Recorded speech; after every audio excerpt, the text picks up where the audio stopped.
You're welcome back again to my YouTube channel. Here we discuss topics of music theory. If you are new here, kindly subscribe to my channel, engage it, like, comment. Having said that, let's dive right into it.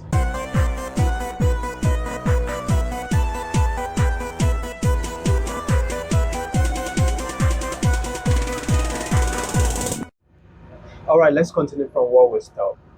We'll talk about the perfect authentic cadence, that's PAC. So let's talk about the imperfect authentic cadence. You use this a lot when you are doing music analysis. So if you are a music theorist or if you are a student of composition, music analysis, you can come closer. So these are some of the tools you use in analyzing a piece of music, either your own composition or works of other composers. So you see that in imperfect authentic cadence, it's just like a weaker version of the perfect authentic cadence, and you know by the depth of the progression. So the depth of the progression actually tells us if it is a strong authentic cadence or not. All right, so and we demonstrated that in the previous example of perfect authentic cadence, where the soprano goes home either from the leading note to the tonic or from the supertonic back to the tonic, and the bass definitely moves from the dominant to the tonic. So you see, this is very strong, right? But in the case of imperfect authentic cadence, you see that the soprano moves to any other note apart from the tonic. So that's the difference. And of course, the bass also progress from any note back home. Bass go also progress from any note back to the tonic, different from the dominant to the tonic in the case of perfect authentic cadence. So this is the difference. Let's see this using the two examples before us. So here in this case, the soprano progresses back to the medians, right? It progresses from the subdominant to the medians. That's not really strong. So the alto moving this way and the tenor this way. All right, so you call this the imperfect authentic cadence, right? It's the imperfect authentic cadence. So let's go to the second one. But before that, let's see how it sounds. So it sounds this way. Okay, compare it to the first one, the perfect authentic cadence. And this imperfect authentic cadence. So you see the difference. All right. So one is actually very strong or has a very strong pull, and the other one is also a sense of finality, but a bit watered down. Okay, so those are the difference between the two. Now let's go to the second one and see another kind of imperfect authentic cadence. All right, so we have the soprano going this way. So remember, the soprano, the first part of this case, did not go home, did not go to the tonic. It goes to the medians, from the supertonic to the medians. Now let's look at the alto. So the alto remains the same note and the tenor this way. But let's see what happened in the bass. You see that we've watered down the progression by using the first inversion. So you see that it has been watered down. So if you listen to how it sounds this way.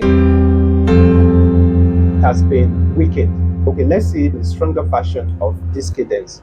It goes this way.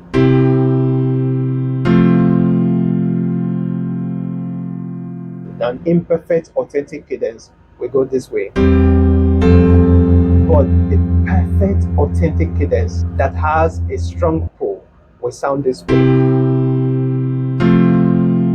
Alright, you see the difference between the two? Alright, they don't quite sound the same, right? Okay, now let's continue. Let's go to the next one. Now, I want to also talk about other kind of imperfect authentic cadence. Before now, I've been telling you that authentic cadence usually progress from 5 to 1. But we have an exception. We can also have 7 to 1, right? But in this case, you're not going to use the root position of chord 7, right? You're going to invert it. So it's going to be in its first inversion. And in this case also, we have the first inversion of a diminished seventh, right? The first inversion will start from G, right? Because the chord itself is E, G, B flat.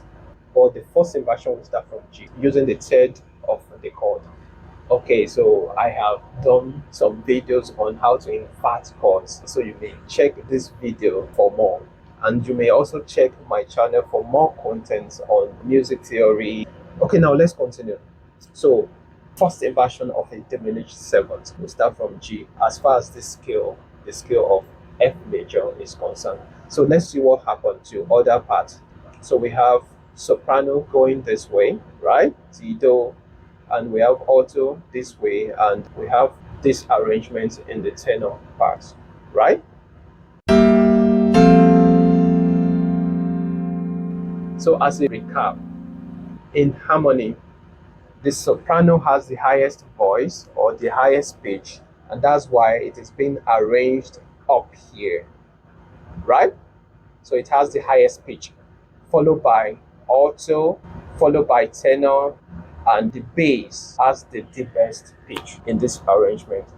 Remember, in the previous class, I've told you that when you go up the scale, the pitch increases. So it means in this arrangement, the bass has the deepest pitch. That's why the soprano is always at the top, followed by alto, tenor, and bass, right? And they all form SATB. That is going from the highest to the lowest. So that's that about that. Now let's continue.